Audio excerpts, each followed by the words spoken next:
안녕하세요, 구독자 여러분. 구독과 좋아요는 채널 운영에 큰 힘이 됩니다. 안녕하세요. 작년에 영화 같았던 짧은 결혼 생활을 마무리하고 새 출발을 하게 된 32살 여성입니다.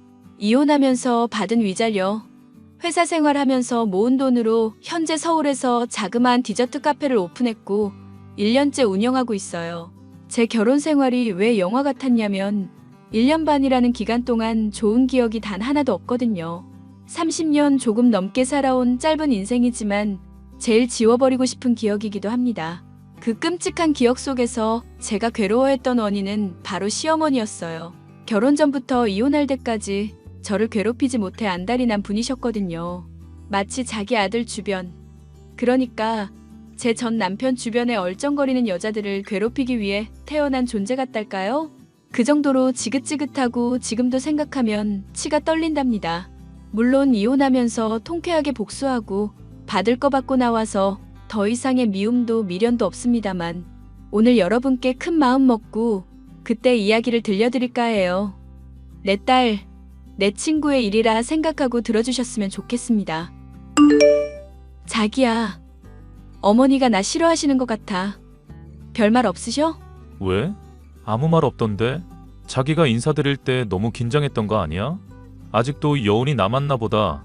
아니, 그게 아니라 인사드리러 갔을 때도 어머니가 나 쳐다보시는 눈빛이 별로 안 좋으셨거든. 아닌데? 아무 말 없었는데 자기가 괜히 긴장해서 그렇게 느낀 걸 거야. 아니야. 사실 나 그날 화장실 다녀오면서 들었다고. 호영 언니한테 하는 얘기. 어? 무슨 얘기를 했는데? 자기보다 못한 회사 다니면서 얼굴 하나 반반한 거 믿고 설친다고. 모아둔 돈이나 있겠냐고 하셨어. 에이, 설마. 우리 엄마 그런 사람 아닌데? 자기가 잘못 들었겠지. 아니라니까. 그때 괜히 뚱해 있어서 그것 때문에 찍힌 거 아닌가 싶어. 그래도 잘 보이고 싶은데. 왜 이렇게 예민해? 혹시나 엄마가 그랬다 해도 아들이 장가 간다니까 아쉬운 마음에 그러셨을 거야. 너무 깊게 생각하지 마. 어머니랑 친하게 지내고 싶은데 자기랑 결혼 안 할 것도 아니고 내가 자주 찾아뵈면 좀 좋아하시겠지? 그럼 자주 보면 익숙해지니까 금방 좋아하실 거야. 알겠어. 노력해볼게. 저는 남편과 업무로 만난 케이스예요.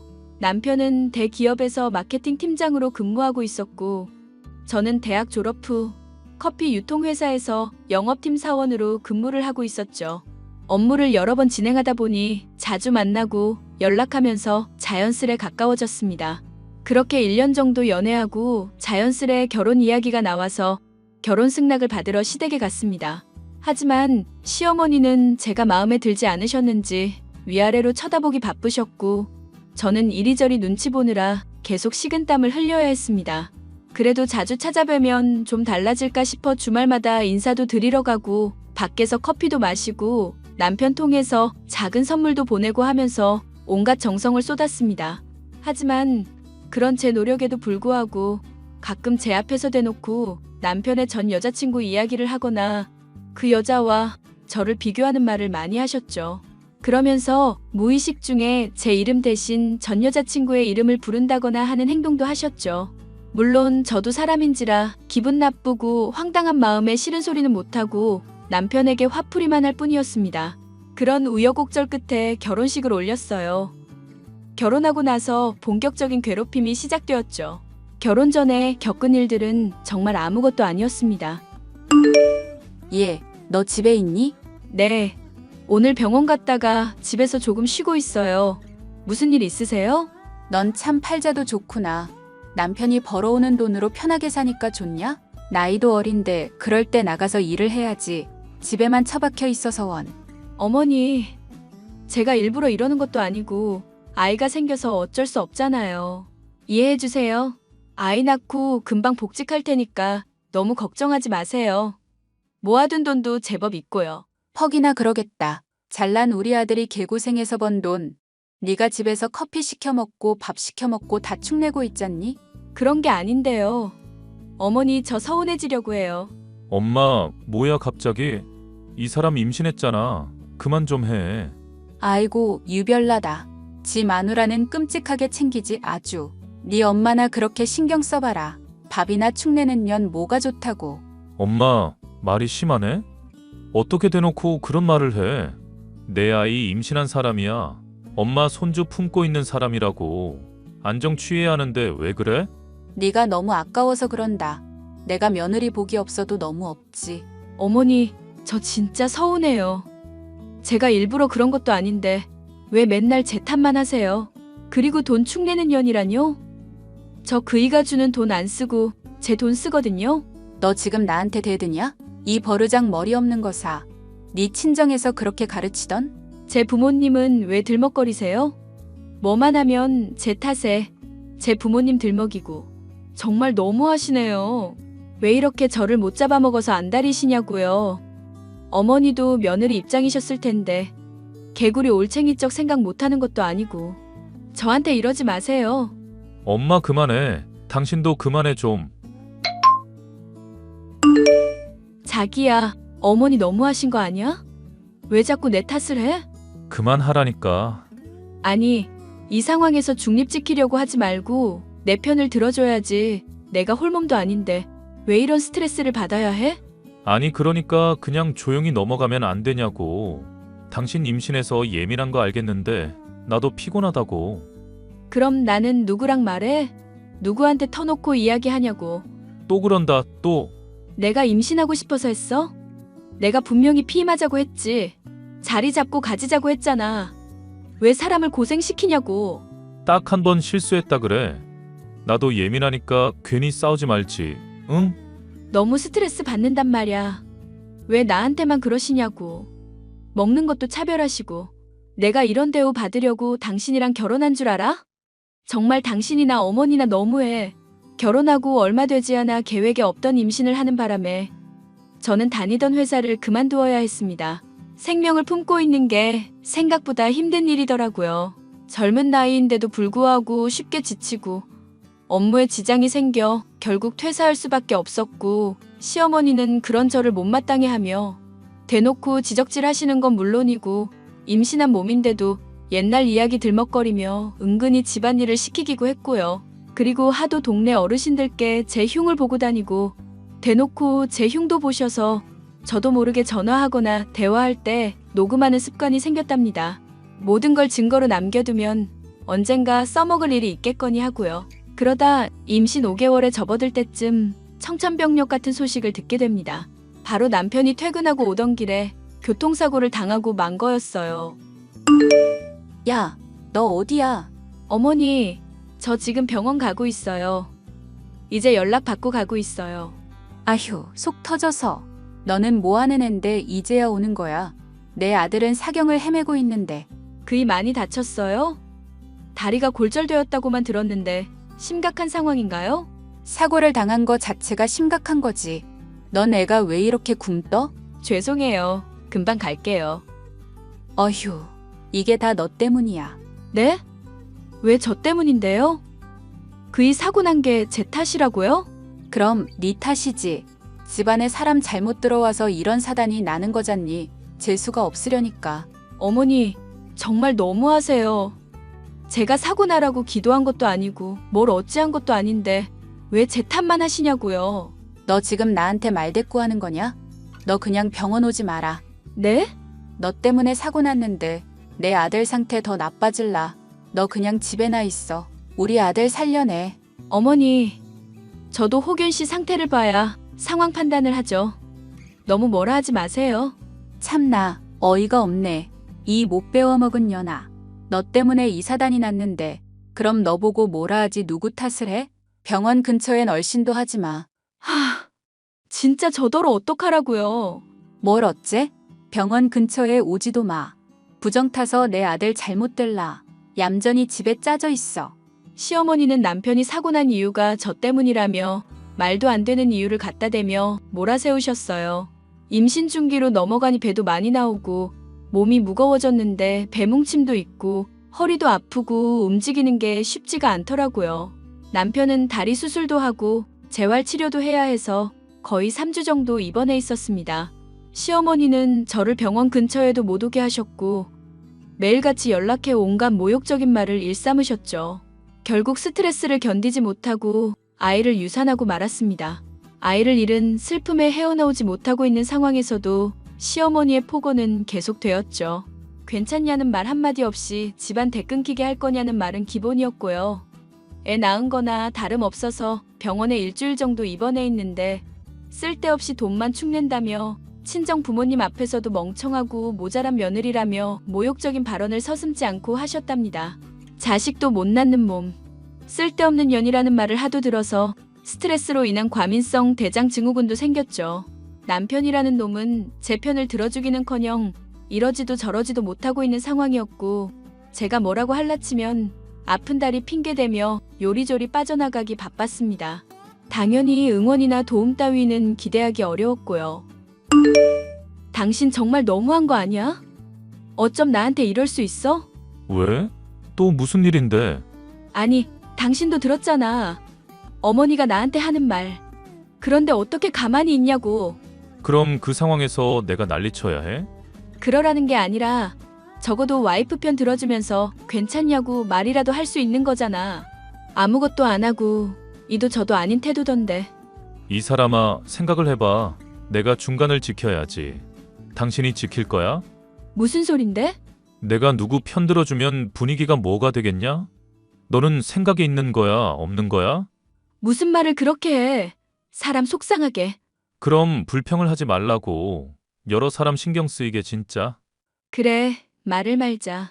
저는 싸울 여력도 남아있지 않은 상태였어요. 계획적인 임신은 아니었지만 막상 아이를 잃고 나니 삶의 의욕도 없어지고 머릿속만 복잡하더군요. 신경 안정제나 소화제 여러 약들을 먹어야 했고 그 약에 의존해서 폐인처럼 지내는데 그런 제가 불쌍했는지 하늘에서 동아줄 하나가 내려왔습니다.